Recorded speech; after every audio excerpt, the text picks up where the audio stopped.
Assalamualaikum warahmatullahi wabarakatuh. Halo Sobat Raih Potensi semuanya. Pada video ini saya hanya ingin sharing aja terkait dengan kebiasaan-kebiasaan atau habit positif yang pernah saya lakukan dan saya mencoba untuk melakukannya lagi di tahun 2024 ini.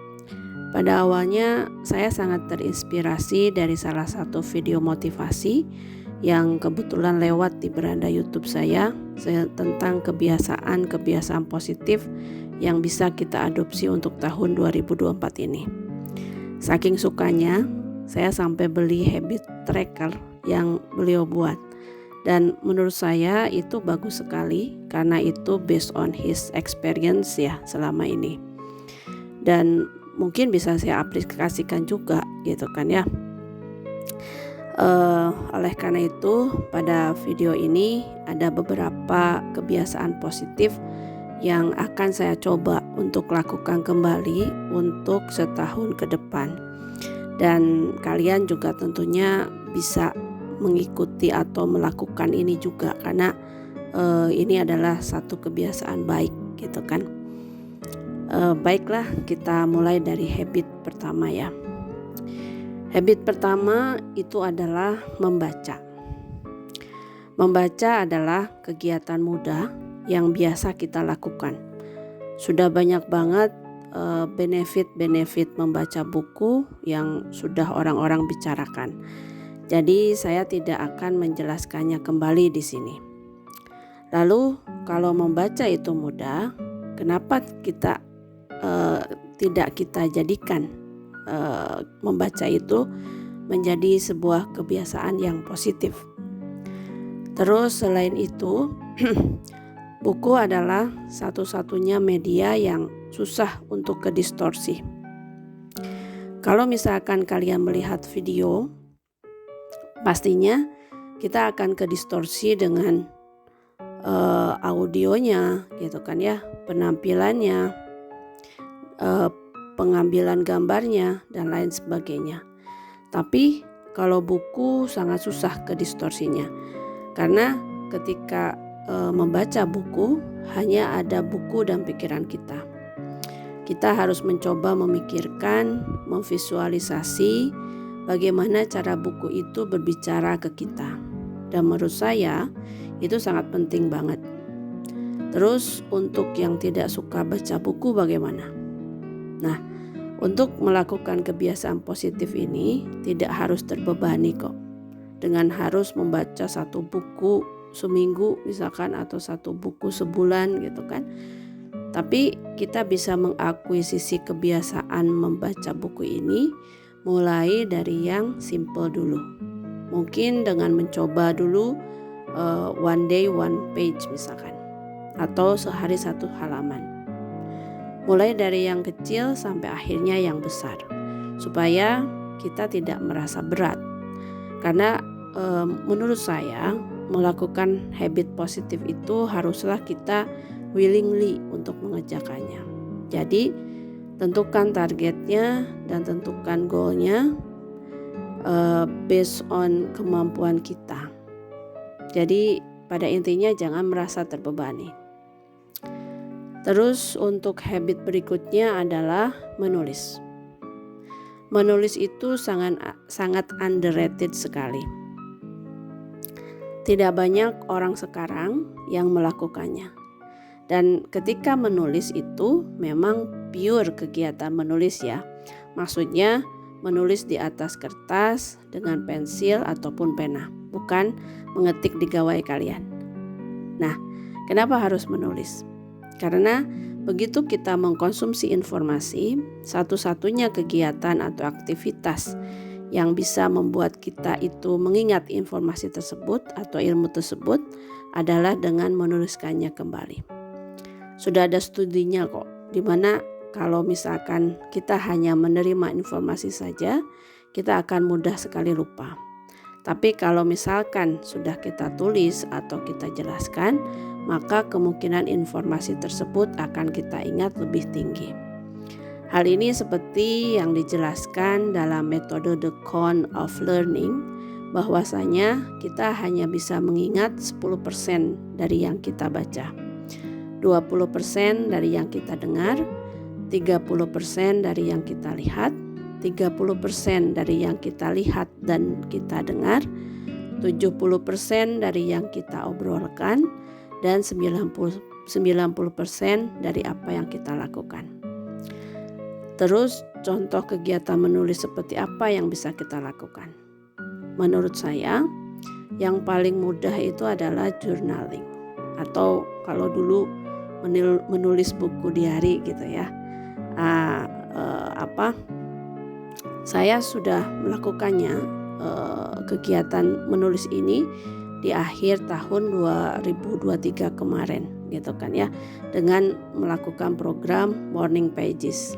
Jadi setiap pagi setelah saya melakukan ibadah, saya menulis Morning Pages saya gitu kan. Tapi ada beberapa ketentuan dari Morning Pages ini yang membuat saya agak kesulitan untuk melakukannya, sehingga kegiatan Morning Pages ini terhenti. Tapi setelah mendengar video motivasi yang saya sebutkan di awal tadi, saya pun tergerak untuk melakukan journaling lagi gitu kan ya, tapi dengan cara saya dan tidak memberatkan tentunya, sehingga kegiatan menulis ini bisa menyenangkan bagi saya. Tapi kalau mau yang lebih sulit dari journaling ini, kalian bisa mencoba melakukan newsletter, yaitu seminggu sekali kalian coba tulis apa saja yang kalian pelajari atau yang terjadi dalam hidup kalian dalam kurun waktu seminggu itu. Itu bisa dilakukan juga. Terus habit yang ketiga yaitu mengurangi konsumsi gula putih.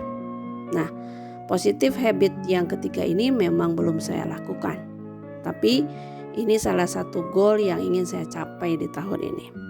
Karena berdasarkan data penelitian yang sudah dilakukan, mengkonsumsi banyak gula putih itu akan mengakibatkan beberapa penyakit yang berbahaya seperti resistensi insulin, obesitas, peradangan, penyakit jantung, dan juga yang lainnya.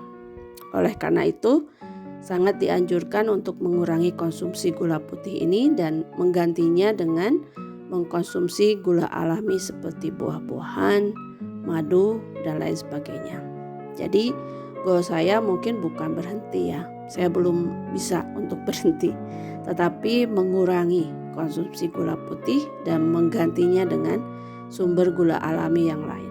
Dan habit positif ini juga bisa direkomendasikan untuk kalian juga yang ingin menurunkan berat badan dan juga menjaga stamina. Selanjutnya adalah habit yang keempat, yaitu mandi air dingin di pagi hari. Nah, waktu kuliah dulu saya biasanya melakukan habit positif ini gitu kan.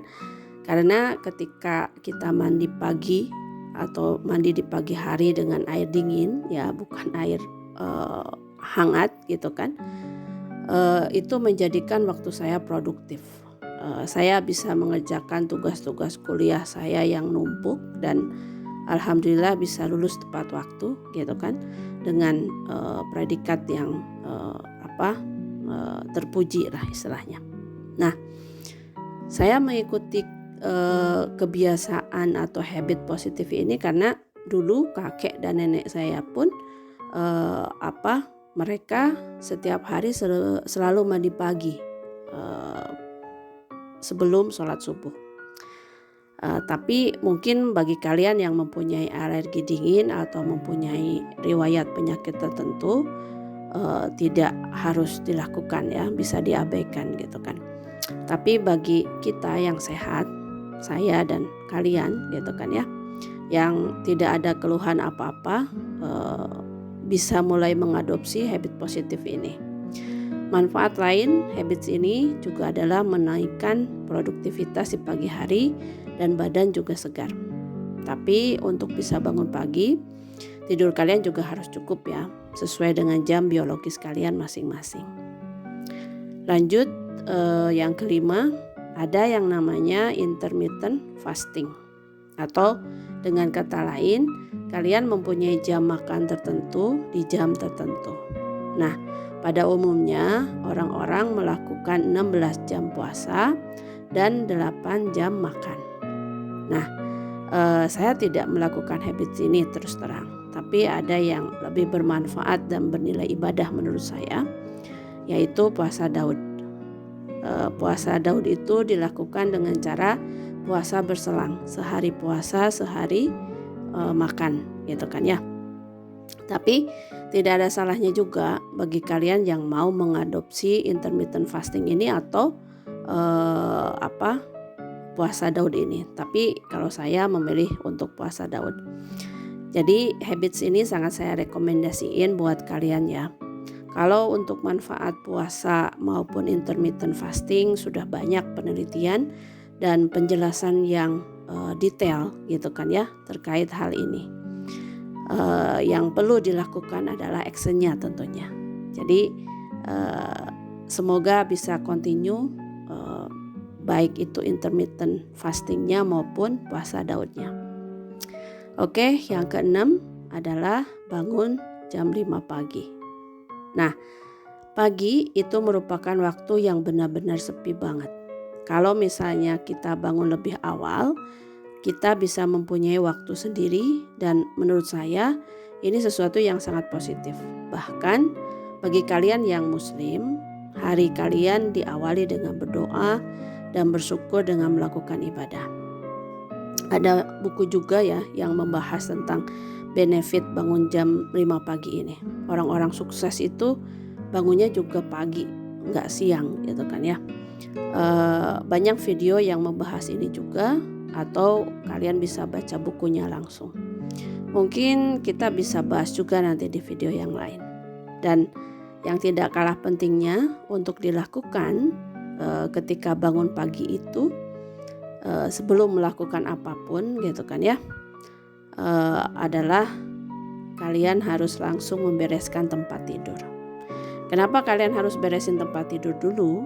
Karena kalian akan merasakan suatu kemenangan kecil di pagi hari kalian. Bangun, lalu beresin tempat tidur itu akan nge-track otak kita bahwa kita sudah melakukan sesuatu yang produktif. Dan akhirnya memberikan momentum snowball effect gitu kan ya ke kalian seharian itu. Terus habit berikutnya yang biasanya orang suka lupa, yang ketujuh itu adalah exercise atau olahraga. Olahraga yang bisa dijadikan habit positif di sini gitu kan ya, tidak perlu olahraga yang ekstrim ya, diving misalkan atau skydiving dan lain sebagainya. Terus olahraga yang membutuhkan biaya besar dan juga olahraga yang harus melibatkan orang banyak gitu kan untuk melakukannya. Olahraga seperti jalan kaki atau jogging sudah cukup gitu kan ya. Poinnya adalah olahraga ini bisa membuat tubuh kita itu beraksi dan bergerak, dan tentunya dikerjakan secara rutin. Untuk waktunya bisa disetting sesuai dengan jadwal kalian masing-masing. Kalau saya biasanya jogging atau jalan kaki di hari Minggu atau hari libur yang lainnya. Terus yang ke-8 yaitu habit mengurangi screen time. Nah, seperti kita ketahui, penggunaan gadget pada zaman sekarang itu memang tidak bisa dinafikan. Mulai dari keperluan kerja, sekolah maupun hiburan, kita menggunakan gadget ini. Dan akan sangat sehat kalau misalnya kita itu bisa sebulan sekali atau bahkan seminggu sekali atau bahkan setiap hari untuk benar-benar bisa gadget free. Nah, atau versi mudahnya kita bisa kasih limit untuk screen time setiap harinya. Contohnya misalkan kalian bisa konsumsi HP atau menggunakan gadget atau gawai kalian itu selama 2 jam setiap harinya, dibatasi seperti itu. Atau boleh konsumsi HP kalau misalkan sudah produksi atau menghasilkan karya dalam bentuk apapun. Karena seseorang dikatakan produktif kalau rasio produksi lebih tinggi dari rasio konsumsi. Nah, waktu free gadget saya gitu kan ya, atau screen time saya biasanya ketika ada family time dan program 1820. Program 1820 itu adalah program keluarga untuk tidak pegang gadget ataupun nonton TV dari jam 6 malam sampai jam 8 malam atau dari jam 18 sampai jam 20. Terus ngapain aja kalau nggak pegang HP gitu kan ya di jam tersebut. Nah, biasanya saya gunakan untuk ibadah dan juga bermain atau ngobrol sama keluarga. Anak-anak juga bisa pakai waktu tersebut untuk belajar untuk pelajaran besok di sekolah. Nah, yang terakhir, yang ke-9, habit positif yang bisa kita adopsi itu adalah tidur 6 jam. Nah, bisa digeneralisasi bahwa tidur seseorang itu disesuaikan dengan jam biologisnya. Karena setiap orang berbeda-beda jam tidurnya. Tapi banyak saintis yang sudah setuju kalau manusia itu membutuhkan minimum 6 jam untuk tidur. Manusia dewasa ya, beda kalau untuk anak-anak. Dan saya sendiri kalau misalnya tidur kurang dari 6 jam itu biasanya entah siangnya yang ngantuk atau sorenya yang ketiduran gitu kan ya. Jadi pastikan sesuai dengan jam biologis kalian. Nah, itulah habits positif yang bisa mulai dilakukan di tahun 2024 ini. Mumpung masih bulan Januari. Dan dari semua habit-habit ini kalian bisa pilih mana yang cocok dengan kalian. Tidak harus diakuisisi semuanya. Nah, goal mana yang kalian mau capai di tahun 2024 ini dan kalian mampu untuk meraihnya. Dan lakukan semuanya dari yang terkecil dulu supaya secara mental kalian tidak terbebani dengan goal dan juga habit-habit di atas. Kalau belum bisa tercapai juga goalnya nanti gitu kan ya, jangan kecewa dan jangan merasa gagal. Don't be so hard to yourself. Just enjoy the process. Karena habits ini dibangun untuk jangka panjang, bukan untuk 1 atau 2 hari atau sebulan, 2 bulan. So, jika kalian suka dengan video ini, silahkan like, share, dan subscribe. Jangan lupa juga nonton video yang lainnya ya. Sampai jumpa. Wassalamualaikum warahmatullahi wabarakatuh.